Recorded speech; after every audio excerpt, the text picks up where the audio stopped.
Bismillahirrahmanirrahim. Assalamualaikum warahmatullahi wabarakatuh.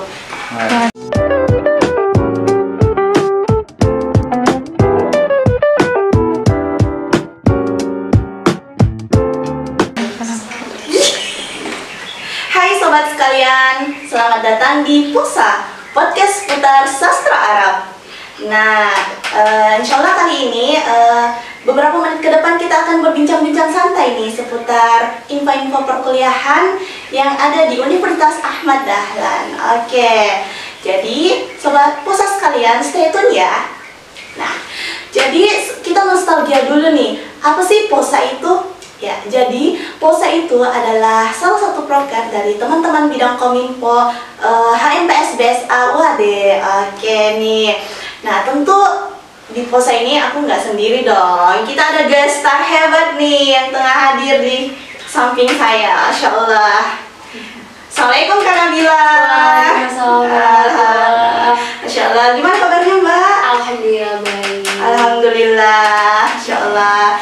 Ini Mbak Nabila ini bukan hanya Jamila aja nih. Tentu pasti ada prestasinya. Oke. Perkenalan dikit dong Mbak. Jalan-jalan ke Priok, kenalan yuk. Oke Mbak. Oke teman-teman sastra Arab semuanya yang ada di rumah, perkenalkan sebelumnya nama aku Nabila Rana Dermawan. Saat ini aku duduk di semester 7 program studi Bahasa dan Sastra Arab Fakultas Agama Islam Universitas Ahmad Dahlan. Masya Allah, angkatan 18 nih, Masya Allah. 18 bener banget. Udah OTW sudah nih Mbak atau enggak? Harusnya ada OTW ya, insya Allah doain ya teman-teman, semoga lancar. Amin. Oke nih guys, untuk mengenal lebih dalam lagi Kak Nabila ini sesuai jargon BSA, apa itu? Profesional berprestasi. Nah, jadi ini Kak Nabila ini bukan hanya Jamilatun Jiddan, pasti ada segudang prestasinya nih, kita kaji sedikit. Nah, kita dari prestasi yang akhir-akhir ini nih, yang terkini ada First winner of Ambassador FAI, duta FAI ya Mbak? Iya betul. Masya Allah 2019. Masya Allah, sudah cocok sih Jamilatun Jiddannya, memang sudah terwakilkan ya.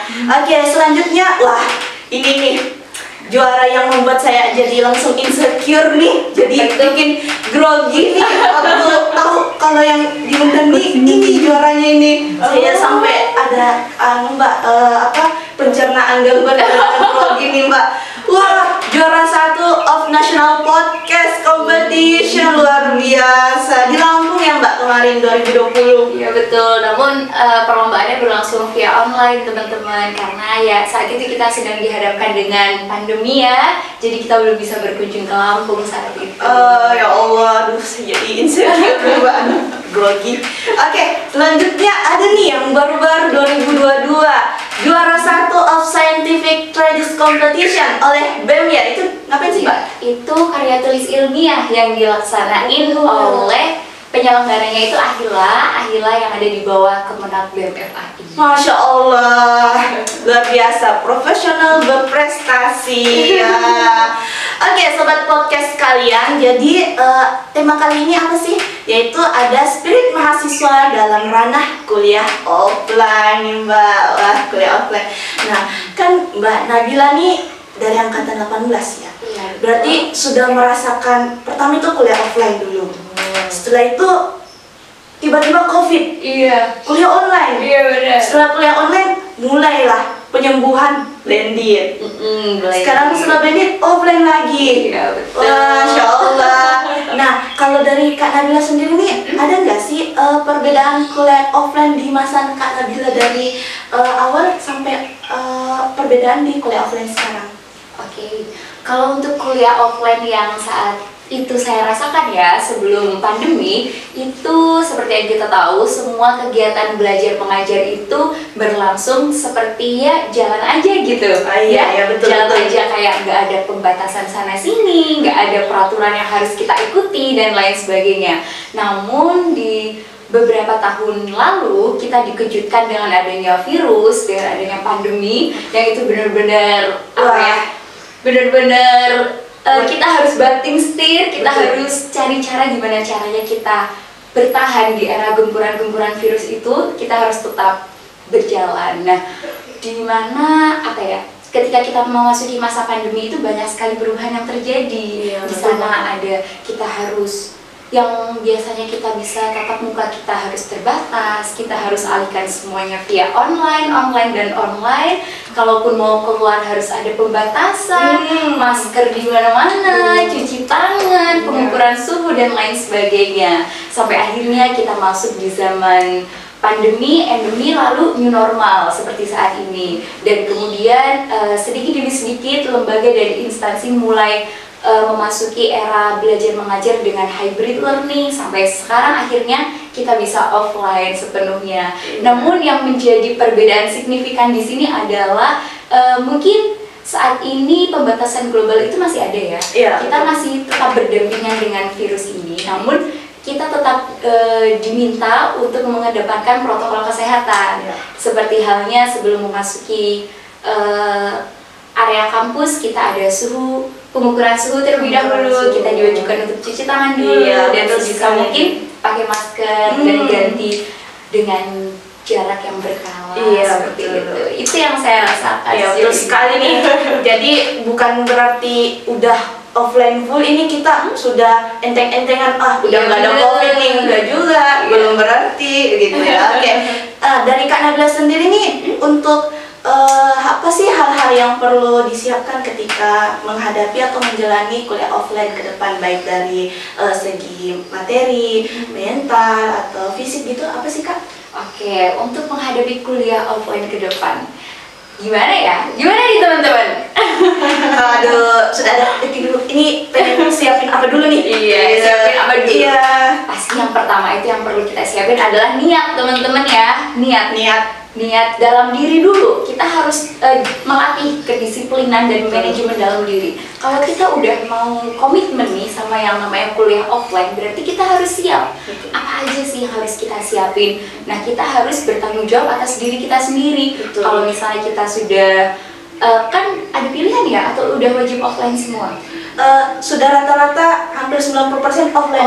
Kalau hampir 90% offline, berarti kita harus tahu, kita offline nih, berarti apa yang harus kita lakukan? Kita harus sudah mulai merantau lagi, jauh dari orang tua lagi.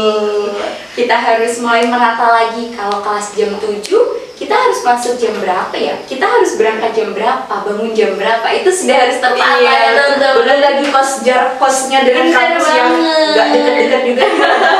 Bener.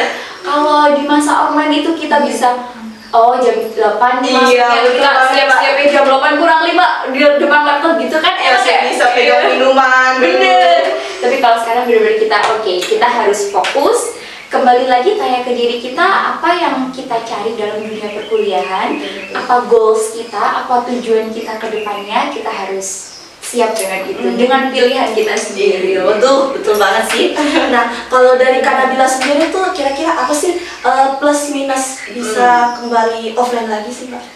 Plus minusnya dimulai dari apanya nih? Minusnya dulu atau plusnya dulu? Minus dulu ya, yang minus dulu ya, terus kita dibumbuin plus. Boleh.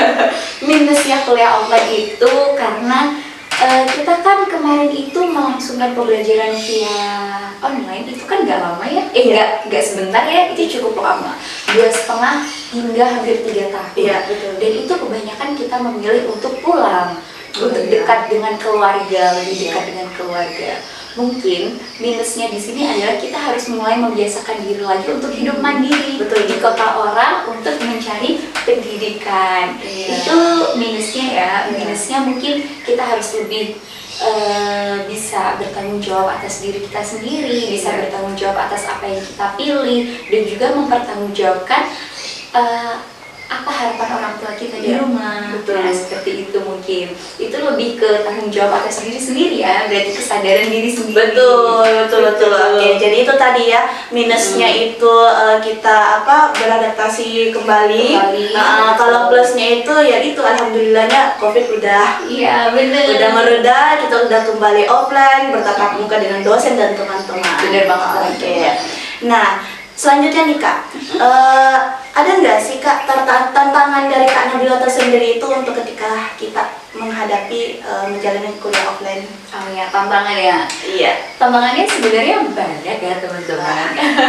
Karena kembali lagi apa namanya, tujuan kita kuliah itu apa sih gitu kan ya. Tujuan kita kuliah apa? Nggak mungkin kita kuliah enak-enak leha-leha tapi pengen lulus, Ya, nggak mungkin. Nah, pasti perlu ada pengorbanan yang harus kita lewati. Nah, tantangannya itu adalah gimana cara kita memanage diri kita, memanage waktu kita. Kalau misalnya kita memilih kuliah, ada yang apa, ada yang segerombol mahasiswa yang memilih aku kuliah aja lah, kuliah teori. Ada juga yang memilih aku mau kuliah sambil organisasi gitu. Ada juga yang memilih aku mau kuliah sambil kerja, karena mungkin ranah mereka adalah mereka yang lebih memiliki apa ya, hal-hal positif atau keinginan untuk berwirausaha dan lain sebagainya. Nah, itu sedikit menjadi tantangan bagi kita adalah gimana cara kita tanggung jawab atas diri kita sendiri. Itu sih. Iya, betul sih. Daripada jadi mahasiswa kura-kura sama kupu-kupu ya Pak. Iya, aduh. Oke. Kalau dari Kak Nabila nih, gimana sih cara mempertahankan semangat untuk mahasiswa nih? Kan biasa melihat mahasiswa tuh agendanya enggak gitu, udah orang busy people gitu kan Mbak. Iya, udah padahal masih mahasiswa nih. Agendanya tuh bukan hanya 1-2 gitu. Jadi biasa banyak yang down, spiritnya down gitu. Kira-kira dari Kak Nabila tuh untuk mempertahankan semangat menghadapi kuliah itu gimana sih Mbak? Oke. Menarik ya teman-teman pertanyaannya. Coba saya jawab ya. Untuk gimana sih caranya kita mempertahankan semangat kuliah yang ada? Padahal dengan adanya kesibukan sana sini, kita tuh sering merasa kayak learning loss gitu, kayak kurang semangat belajarnya. Gimana ya cara ningkatinnya lagi? Yang pertama, teman-teman harus sadar lagi sebenarnya prioritas dalam hidup itu apa? Iya, betul. Banyak teman-teman yang memilih di sini prioritas pendidikan itu menjadi prioritas utama dalam hidup. Nah, gak banyak juga teman-teman, gak sedikit juga teman-teman yang memilih untuk terjun ke dalam dunia perkuliahan. Sebetulnya saat ini teman-teman yang ada di bangku kuliah ini merupakan teman-teman yang terpilih, karena banyak teman-teman kita di luar sana yang mungkin menginginkan ada di posisi kita, namun untuk mempertahankan semangat itu tadi sudah disinggung di awal sama Kak Nabila, luruskan niat nih. Ingat-ingat prioritasnya apa. Lillahi ta'ala nggak nih? Apalagi banyak nih anak rantau kan. Iya betul. Aduh, semangatnya pasti sering simpang siur lari-lari mana gitu, nggak ada yang ngurusin ya. Oke. Nah, satu nih Kak Nabila, terakhir pesan untuk teman-teman yang sedang menghadapi kuliah offline, terutama nih untuk adik-adik baru, adik-adik maba, dan juga ada untuk angkatan yang kan dia baru merasakan dari kuliah online, tiba-tiba langsung merasakan offline, dan dia itu sekarang sudah semester misalkan 5 gitu, tahu-tahu langsung offline nih gitu. Semester 5 kan kayak horror creepy gitu ya Mbak. Jadi tahu-tahu udah semester 5 nih, offline nih. Gitu. Oke Mbak, silakan. Oke, baik teman-teman. Mungkin apa namanya, ada beberapa hal yang bisa saya sampaikan kepada teman-teman untuk meningkatkan semangat kuliah, baik untuk maba-maba atau untuk teman-teman semester 5. Iya, semester 5 yang udah mencium-cium bau apa nih? Metode penelitian mungkin udah masuk. Oh iya benar. Betul, udah masuk ya. Berarti sama halnya kayak saya dulu itu offline semester 1 sama semester 2 awal. Tiba-tiba dapat kejutan, libur lama, masuk ayo skripsinya. Wow, itu ngeri sih Mbak. Lebih horor ya? Aduh. Iya benar. Jadi mungkin untuk teman-teman ada beberapa tips nih. Yang pertama, luruskan niat dulu. Betul. Yang pertama, luruskan niat. Kalau misalnya kita udah punya niat itu kan fondasi awal ya. Betul Mbak. Kalau misalnya kita udah punya niat, fondasi yang kuat, insya Allah semua itu akan berjalan dengan baik. Yang kedua, tadi luruskan niat. Yang kedua adalah set goals dan tujuan. Set goals dulu dan tujuan. Apa sih kira-kira yang mau kita ciptakan? Nanti kita keluar dari sini, kita mau jadi apa ya? Nah, selama masa perkuliahan ini, kita mau ikut apa aja ya? apa sih yang harus kita kerjakan, kita mau menghasilkan nilai plus apa nanti. Set dulu goalsnya, kita bisa tulis, aku harus ini, aku harus dapat ini, itu, segala macam. Nah itu mungkin akan sedikit membantu teman-teman untuk membakar semangat lebih gitu. Nah udah 2 tadi, yang ketiga adalah keluar dari zona nyaman. Anak-anak mager nih, dengar nih, rebahan mulu. Bener, keluar dari zona nyaman.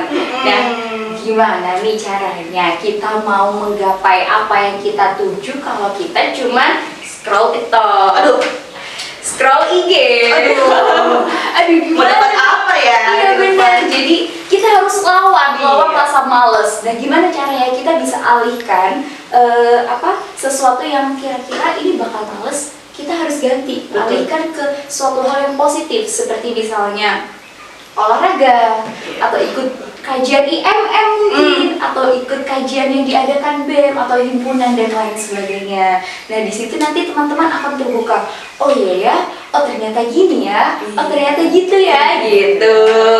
Itu 3 teman-teman. Terus yang keempat adalah update. Oh iya. Nah update itu adalah salah satu kunci. Nah misalnya teman-teman ada pengumuman semester 5 ada pembukaan student exchange nih gitu. Kita harus update terkait itu. Kalau misalnya kita nggak update, kita akan tertinggal jauh di belakang dan tertinggal terus. Nah, gimana caranya kita tahu itu? Kok belum masuk di web ya pembukaan student exchange gitu? Gimana caranya? Jadi kita tahu, tanya ke kakak tingkat, tanya, Mbak pembukaan ini kapan ya? Mas pembukaan ini apa? Kapan gitu? Dan kalian harus juga rajin cari tahu kalau ini syaratnya apa nih. Misalnya student exchange ada syarat harus punya skor TOEFL, harus rekap transkrip dan lain sebagainya. Nah berarti dari situ nanti kita bisa tahu, kalau misalnya kita update, kita tahu informasi tersebut, kita bisa siapkan nih, oh aku harus tes TOEFL sebelum tanggal sekian, aku harus transkrip sebelum tanggal sekian. Jadi ketika sudah buka, kita langsung masukin perang kita di situ, gitu ya teman-teman. Kita harus terus update terkait informasi terkini. Nah terus yang terakhir apa ya sebenarnya? Agak lupa deh. Yang terakhir yang paling penting adalah tanggung jawab atas apa yang telah kita pilih. Nah itu penting banget teman-teman. Gimana caranya kita menyiasati, misalnya kita memilih untuk kuliah sambil berorganisasi. Nah, kita harus tanggung jawab atas apa yang sudah kita pilih. Kita kuliah, misalnya nih, dari pagi sampai sore kita fokuskan untuk ikut mata kuliah. Teori di dalam kelas, teori dan juga teori di luar kelas. Nah, kalau kita sudah rasa cukup untuk hal itu, sore hingga malam kita fokuskan untuk organisasi. Jadi kita balance nih teman-teman, gitu ya. Jangan sampai gini, jomplang satu gitu. Miring sebelah. Iya, miring sebelah. Jadi kita terlalu fokus di perkuliahan, kita lupa dengan amanah yang udah diberikan. Terlalu fokus dengan amanah, kita lupa amanah kita sebagai pelajar. Nah gitu. Jadi kita harus balance ya teman-teman. Jadi di dunia perkuliahan itu bukan hanya teori yang kita cari, namun nilai-nilai, environmentnya juga di situ tuh yang kita bakal dapatkan. Itu di situ nilai plusnya. Jadi bukan semata-mata teori ilmu, enggak, cuman lingkungannya, teman-teman yang kita temui, relasi-relasi dan lain hal sebagainya. Masya Allah, betul sekali nih teman-teman. Jadi untuk tetap menjaga spirit kalian dalam kuliah offline tuh tadi sudah disinggung sama Kak Nabila. Yang pertama itu ingat tanggung jawab ya Mbak. Iya betul. Iya tanggung jawab. Kita itu bawa amanah dari orang tua. Apalagi nih yang beasiswa, tanggung jawab sama beasiswanya. Iya benar banget. Kuliahnya serius. Gitu, Masya Allah. Wah, terima kasih banyak nih Mbak sebelumnya sudah hadir menyempatkan di POSA ya Mbak. Ya Allah, sudah mohon maaf nih Mbak udah mengganggu waktu luangnya. Ya aduh, jangan senang hati bisa hadir di sini, bisa berbagi sedikit sharing-sharing sedikit tentang apa yang udah aku lalui. Ada quotes nggak Mbak nih untuk teman-teman? aduh quotes apa ya, pokoknya intinya mah semangat, jangan putus asa, pokoknya ingatlah apa tujuan kita. Ya betul sekali, wah, Masya Allah. Oke sobat Posa, itulah tadi podcast dari Kak Nabila dan saya. Semoga apa yang teman-teman dengar ini bisa diambil manfaatnya, Insya Allah. Sekali lagi kami ucapkan terima kasih Ya, sama-sama. Terima kasih kembali. Iya, Masya Allah. Sudah Jamila berprestasi lagi. Mau nggak tuh ya? Oke, teman-teman sekalian, jangan lupa pantengin episode-episode Posa di YouTube channel HMPSBSA. Jangan lupa di like, Komen, komen, dan subscribe.